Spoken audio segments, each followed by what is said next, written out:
Halo semuanya, kembali lagi di channel saya Ad-Daruri Ibnu Wardi. Setelah sekian lama saya tidak upload konten lagi, tidak menyampaikan opini pribadi ataupun bikin dialog bersama narasumber tertentu. Sekarang saya kembali hadir dengan konten yang simple, karena itu konten maunya sih semacam podcast lah, bisa dibilang begitu. Setelah sekian lama dianggurin ini akun, saya pikir biar tetap produktif di tengah wabah corona, maka saya nyoba untuk bikin konten ini. Nah, bagi semua teman-teman yang sudah subscribe channel saya ataupun mendengarkan podcast ini di Anchor, Spotify dan yang lainnya, mohon maaf karena selama ini sudah tidak bikin konten, karena saya sendiri memiliki tugas baru di komunitas saya lah, katakanlah di organisasi saya. Jadi akhirnya saya tidak sempat mengembangkan lagi yang namanya, terutama channel YouTube, tidak sempat untuk mengembangkan lagi. Dan konten sekarang saya membuat podcast tidak ada video karena mohon maaf sebelumnya, saya peralatannya tidak memadai. Tapi sebisa mungkin nanti video-video atau konten-konten selanjutnya akan saya bikinkan yang berbentuk video ketika saya dengan narasumber tertentu. Jadi karena peralatannya tidak memadai, sekarang hanya bermodalkan HP dan laptop sederhana, maka saya bikin konten yang seperti ini. Oke. Pada podcast kali ini kan pertama kali saya nyoba bikin podcast. Sebelumnya sih pernah, cuman masih di Anchor, cuman di-upload di Anchor. Rencana ini fokusnya di YouTube juga, terutama untuk mengaktifkan kembali YouTube saya. Tema hari ini saya mau bercerita tentang share pengalaman pribadi dalam menghadapi corona. Jadi saya dari awal tahun itu ceritanya begini, ini pengalaman pribadi ya. Saya dari awal tahun, tepatnya tanggal 2 atau tanggal 3 itu saya ke Jakarta.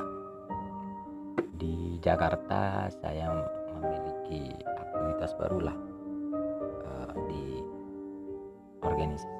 organisasi saya. Nah, dari situ memang sebenarnya cerita ini sudah pernah saya share di tulisan, berbentuk tulisan, bisa dicek di logita.co. Nah, judulnya apa ya, nanti mungkin linknya tak taruh di deskripsi. Cuman begini, saya dalam menghadapi corona ini, mungkin teman-teman juga bisa, semoga dari cerita saya bisa mengambil pelajaran juga. Saya bukan orang yang saya bukan orang yang panik menghadapi corona. Bukan berarti berani, enggak, tapi juga dikatakan takut juga enggak terus takut yang gimana-gimana, karena memang di corona ini mungkin penularannya cukup membahayakan dan cukup mematikan. Tapi kalau misalkan kita dalam menghadapinya kita harus bijak, karena kalau kita menghadapinya dengan cara yang tidak bijak, bisa jadi kita termakan hoax ataupun berita-berita yang simpang siur dan gak jelas. Kemudian kita mudah terprovokasi oleh media sehingga menimbulkan kepanikan. dan akhirnya kita melakukan tindakan-tindakan yang sebenarnya tidak perlu. Misal kita menimbun barang-barang yang tidak diperlukan, atau karena saking takutnya kita menimbun misalkan kebutuhan sembako apa segala macam, sehingga itu juga merugikan kepada teman-teman yang lain atau saudara-saudara kita yang lain yang juga sama-sama membutuhkan. Sementara kita sudah dianjurkan dalam menghadapi virus corona ini, kita harus bergaya hidup sehat. Pola hidup kita harus diatur menjadi pola hidup sehat, dan itu bisa dilakukan dengan cara ya seperti biasanya kehidupan sebelumnya. Makan dengan makanan yang bergizi, misalkan diisi dengan vitamin apa segala macam. Nah, berangkat dari situ saya, karena tidak terlalu mencoba menghadapi situasi ini, lebih tepatnya menghadapi sesuatu dengan cara sebijaksana mungkin. Akhirnya saya di Jakarta itu dihadapkan pada situasi yang cukup rumit menurut saya, karena sebulan yang lalu kira-kira itu kan awal mula kan pemerintah pusat awalnya kan tenang, sehingga yang saya lakukan adalah ikut tenang. Akhirnya ketemulah yang namanya pasien. Kan sebelumnya pemerintah itu menyampaikan bahwa Indonesia akan terbebas dari corona, Indonesia bla bla bla dan seterusnya. Cuman ternyata akhirnya kita juga kena juga yang namanya virus. Setelah pasien 01 atau pasien pertama ditemukan, kalau nggak salah di Depok ya kemarin, di situ saya mencari informasi dari berbagai sumber, mencoba menggali informasi tentang COVID-19 ini atau virus corona. Yang saya khawatirkan itu sebenarnya bukan coronanya, bukan berarti saya berani, tapi kekhawatiran mendasar saya bukan corona, tapi dampak dari corona. Karena kan begini, cerita ini kan saya mau bercerita tentang bagaimana saya menghadapi corona yang mungkin bisa teman-teman lakukan juga. Jadi di Jakarta saya menghitung atau mengkalkulasi tentang dampak-dampak dari corona, selain karena virusnya yang cepat menular dan seterusnya.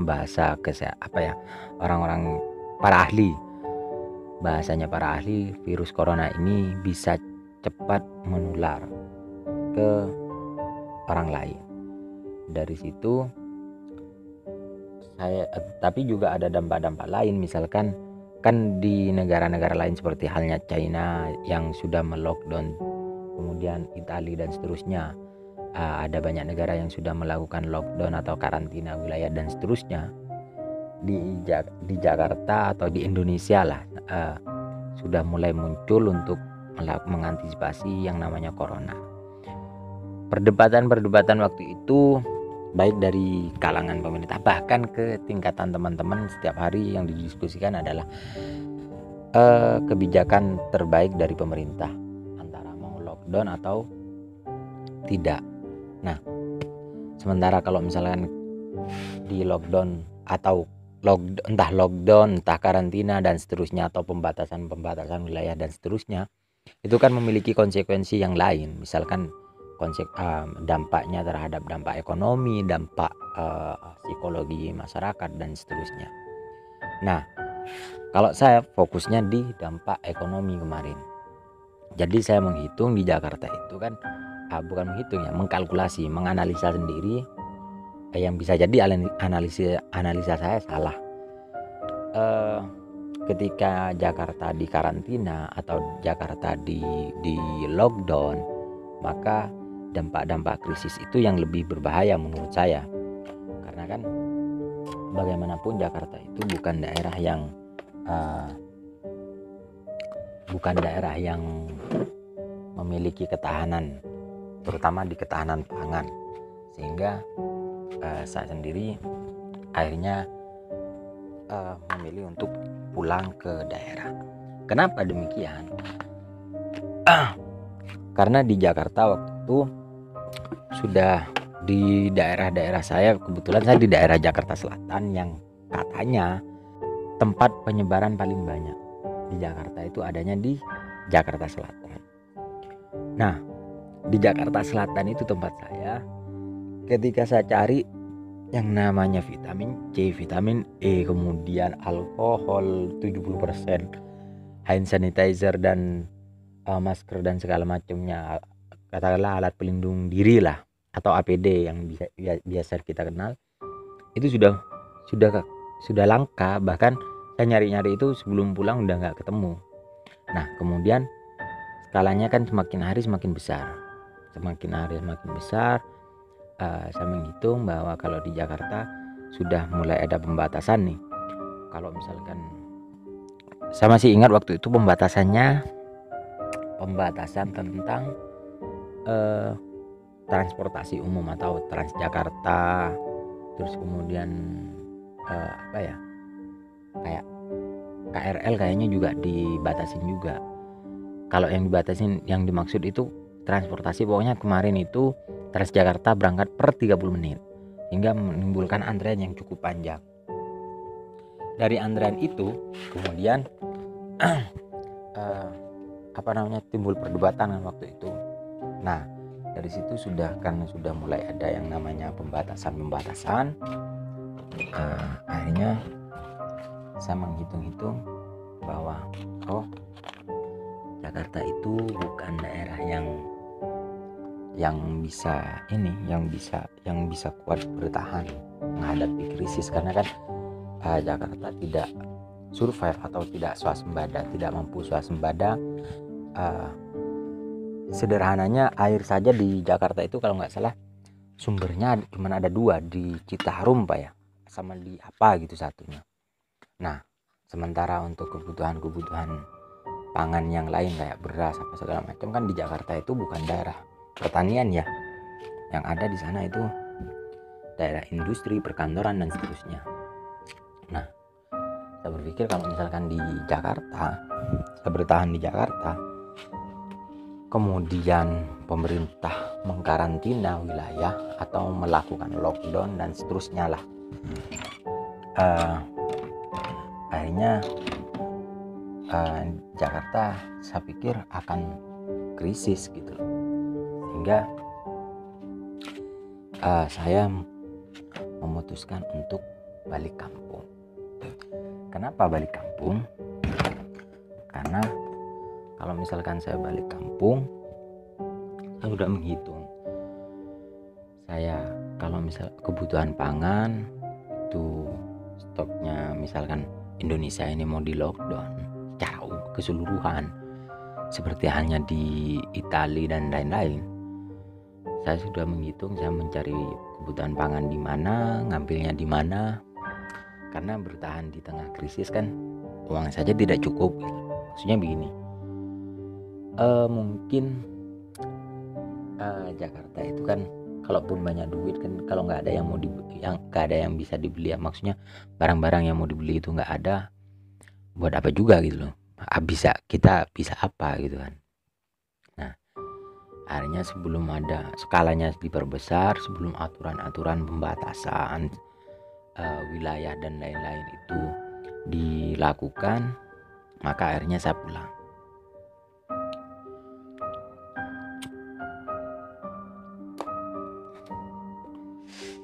Setelah saya pulang, nyampe di Madura itu kan ya namanya juga akibat informasi ya ini,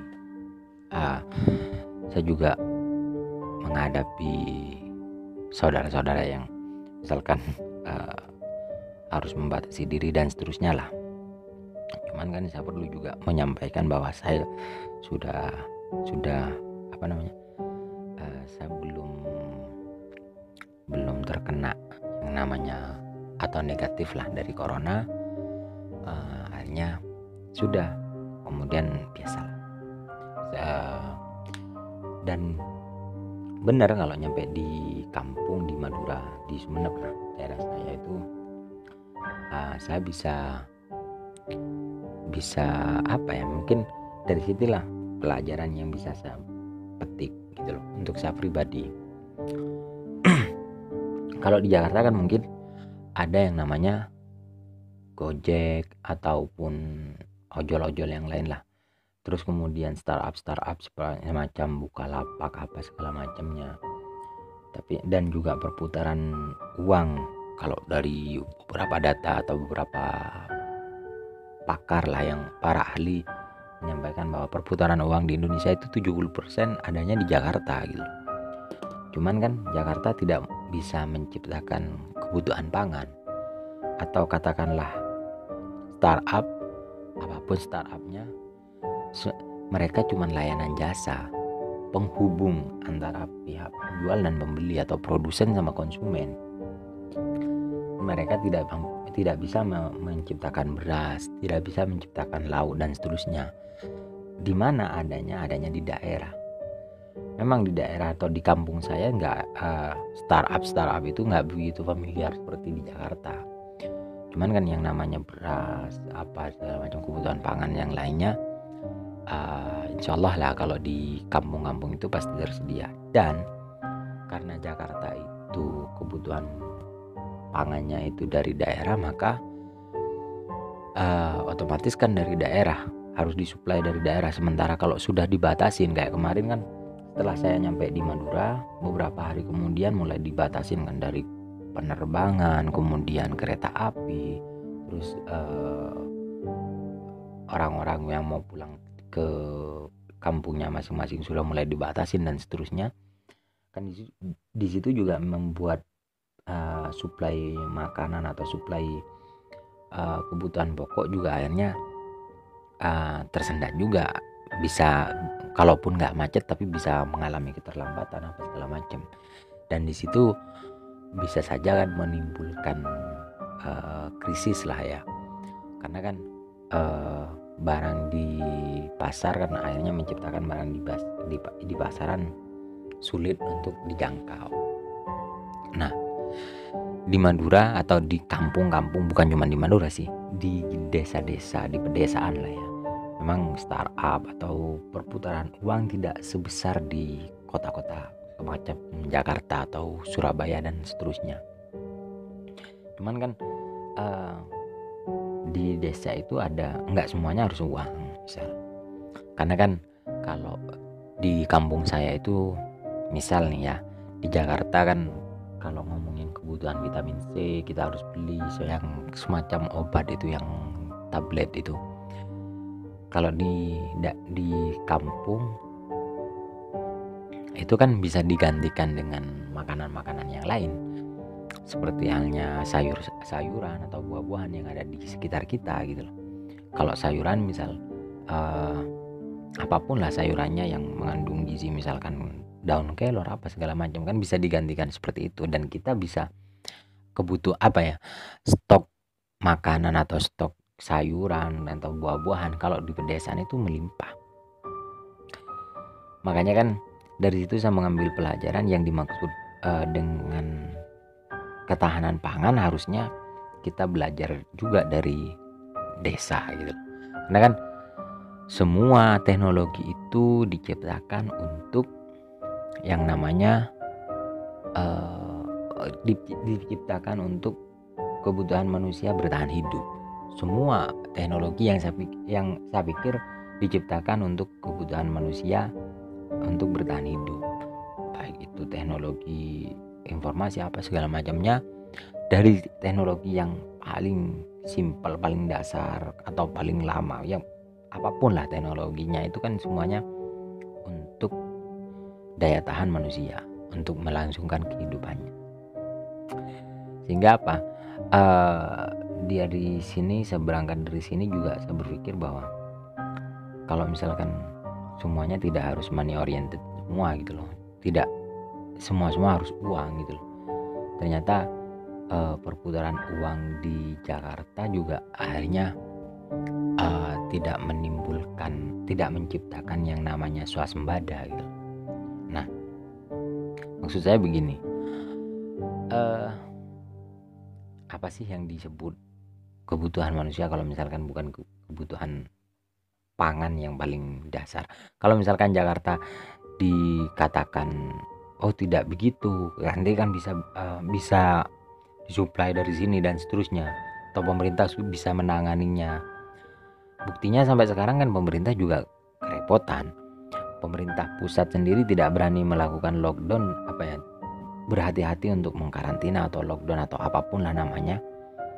Itu semua kan karena jadi karena khawatir krisis ini kan salah satu pertimbangannya gitu.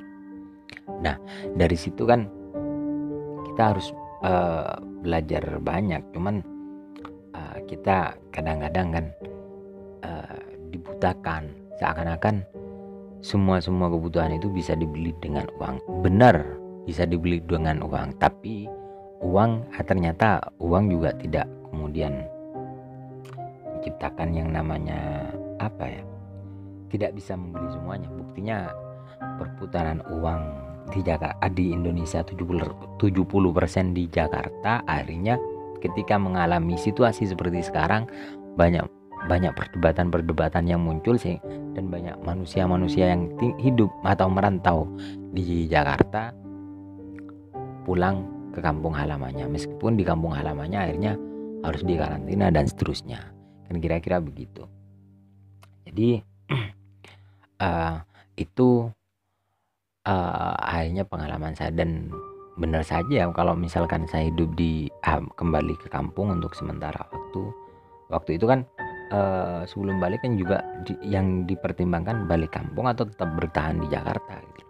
Sehingga balik kampung ternyata jawaban saya pikir sudah jawaban paling tepat gitu loh, atau keputusan yang paling tepat, karena kan yang namanya kalau misalkan di Jakarta kalaupun banyak uang yang sudah seperti yang saya ceritakan tadi. Nah, dari pengalaman saya itu akhirnya saya berpikir bahwa yang disebut dari kemajuan itu apa gitu loh. Harusnya kan ini menjadi koreksi bareng-bareng gitu loh bagi semua pihak, baik teman-teman yang mendengarkan ataupun siapapun lah yang sadar akan hal ini. Harusnya menjadi koreksi bahwa belajar untuk mempelajari bagaimana swasembada itu, ya kita mau nggak mau harus belajar dari pedesaan itu. Mungkin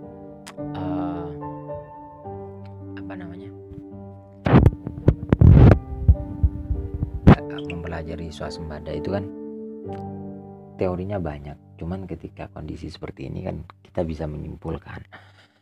Nah, saya berharapnya juga kawan-kawan mempunyai sikap masing-masing, cuman yang jelas saya berharapnya menghadapi situasi seperti sekarang harusnya kawan-kawan tidak teman-teman yang mendengarkan ini semuanya tidak panik lah dalam menghadapinya, harus bijak. Jadi kalau misalkan apapun keputusannya yang sekiranya itu yang terbaik, harus ya sudah gitu loh, itu yang harus dikerjakan.